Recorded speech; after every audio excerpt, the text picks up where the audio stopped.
Hey, what's going on, everybody? It's Justin. It's Monday. We're going to be continuing on with our ongoing series review Mondays.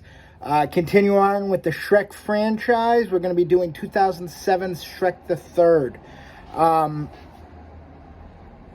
the franchise to this point, this is the weakest of the movies. That being said, it's not a bad movie. There's just flaws with it. My main issue actually is with the ongoing storyline of Shrek isn't good enough for the next logical step in his life. You know, the first one was perfect. You have an ogre, people are afraid of him.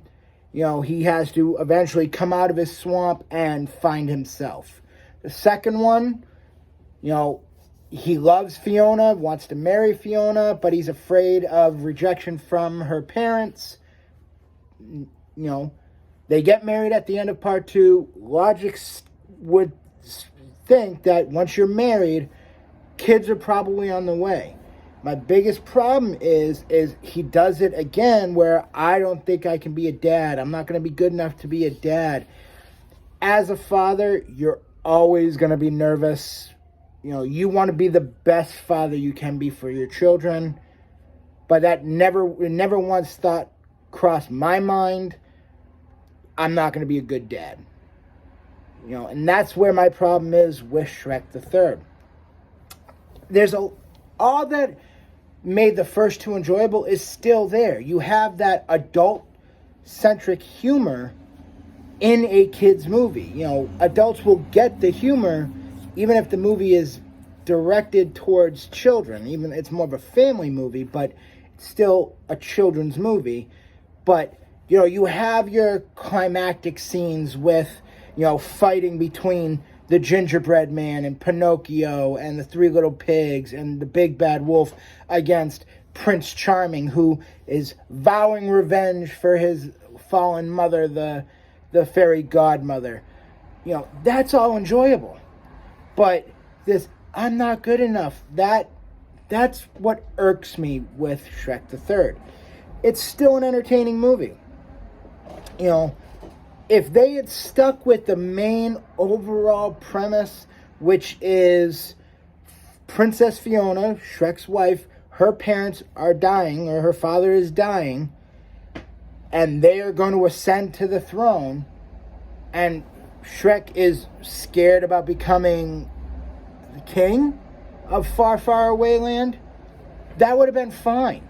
You know, trying to find a way out of that would have been fine. But to add this, I'm not good enough to be a dad, it irked me. You know, you have this phenomenal cast. They all return. You got Mike Myers as Shrek. You've got Cameron Diaz as Princess Fiona. You've got Eddie Murphy as Donkey. Antonio Banderas is back as Puss in Boots, you know, who debuted in part 2. You know, so the core group of casting is back, and then you add in the likes of Eric Idle, who is famous for Monty Python and the Holy Grail and the other movies of the Monty Python franchise, and you bring in Justin Timberlake as Artie, who Shrek wants to make the king. You know, there are great additions to the cast. The cast is still solid. You know, but just repeating the same I'm not good enough, you know, shtick is just laziness in a sense. You know, it's still an enjoyable movie. That's the flaw. That's the one flaw with the movie. You know, if you take that part of the movie out, you know, be nervous to be a father, fine. Don't say, oh, I'm going to be a terrible father. I can't do it. No, that irked me. The movie loses, you know, a good chunk of value because of that, in my perspective. You know, I think I gave part 1 a 7.8, and I gave a 7.9 to part 2. You're talking probably a half a point difference because of just that laziness and the character development. You know, the character has been developed now. You know, he came out of his forest. He met his now wife. You're going to be a dad.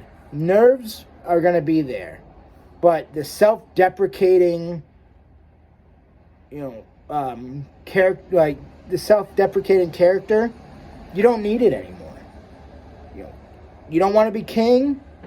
You want to get out of being king, and then add in the Prince Charming, trying to gain revenge for his mother. That works. That's all you needed to do. So with that being said, I love the cast. The cast is phenomenal.